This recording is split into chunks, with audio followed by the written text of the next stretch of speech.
out of Florida. Source is Nick Lowry, a healthy lifestyle pioneer, author, speaker on weight loss, $100 billion niche in the healthy beverage category, Sean Callagy.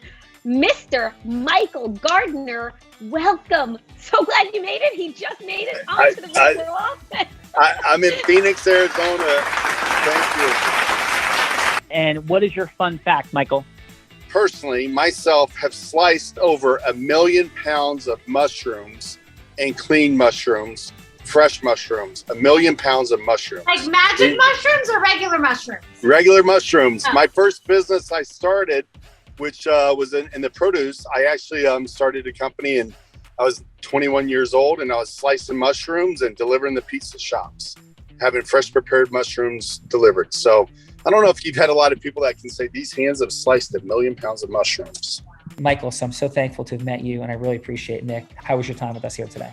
Real Raw is real awesome. That's all I've got to say. It's been a magical experience. And I met Nick for the first time yesterday. So talk about the law of attraction and things lining up and the art of allowing, and for me to be here and how it just came together, and even beyond today, how this is going to resonate. And I want more. I really want more. So I'm excited, and thank you for what you're doing. Because again, it's always, everybody working together, and iron sharpens iron and man sharpens man.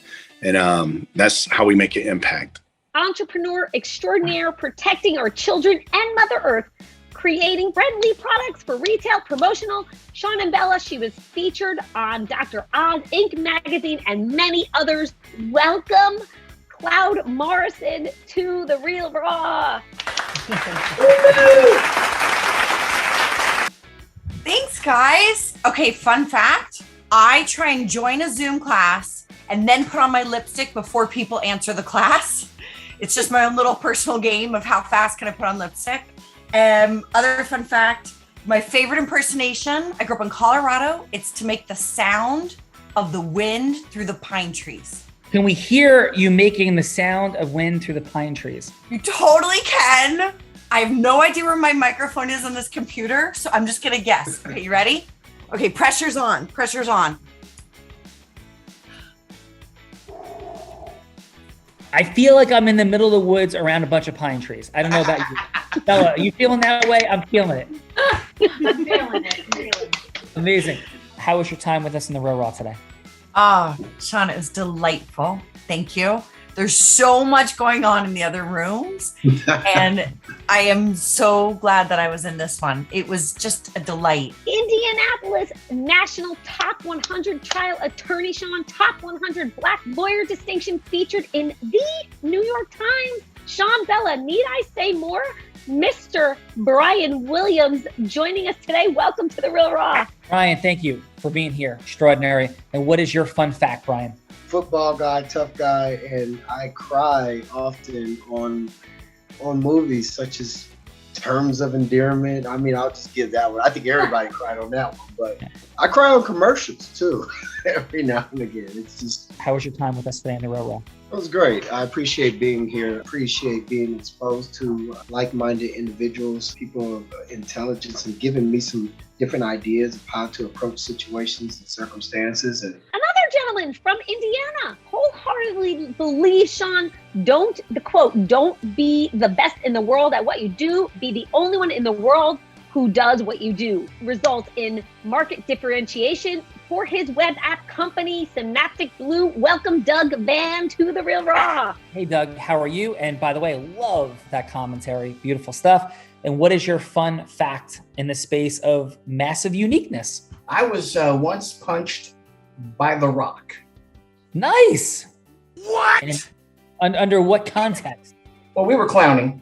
I'm also a journeyman stagehand in the International Alliance of Theatrical Stage Employees and Motion Picture Operators.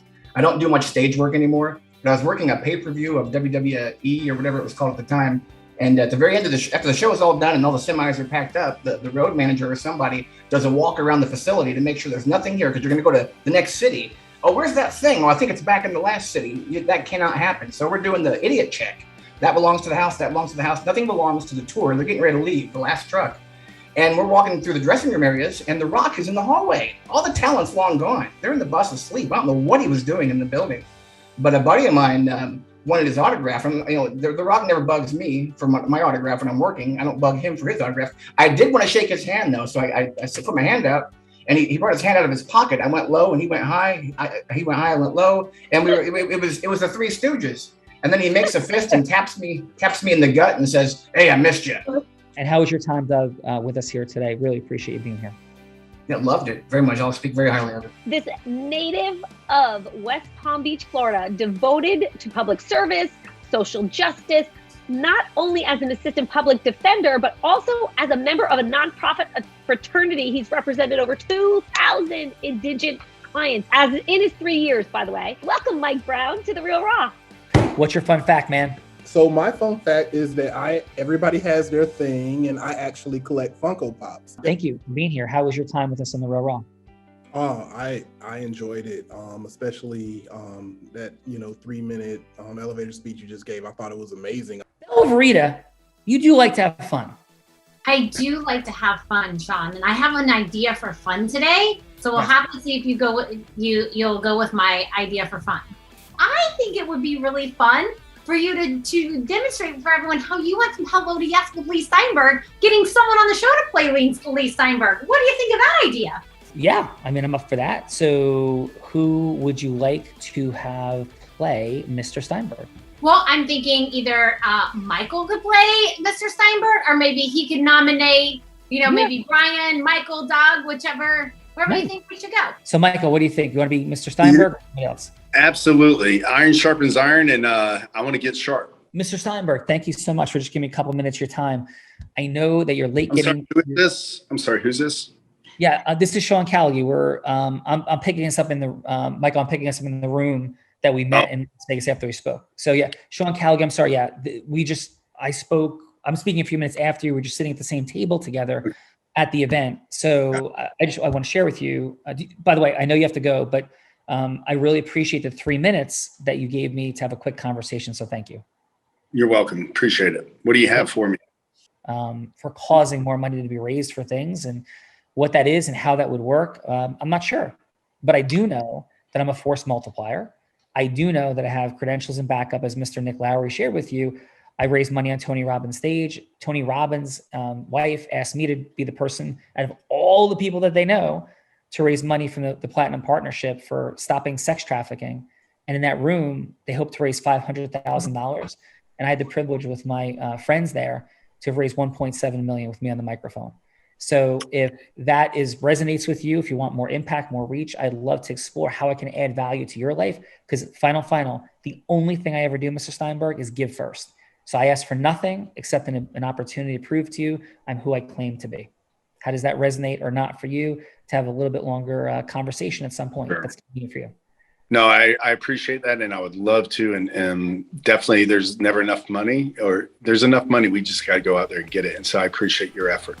Love to re-engage with you. Appreciate it. Out of roll. Okay, Michael, how did I do?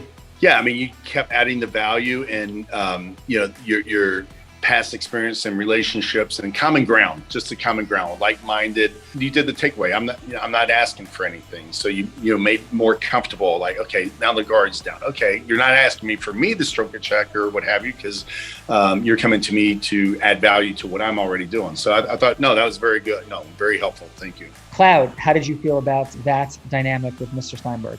Wow, I loved it. It felt so disarming. I felt like I kept leaning in. I just wanted to hear more. It felt completely authentic, and it didn't feel pushed or forced or fake. It was really quite elegant in connection.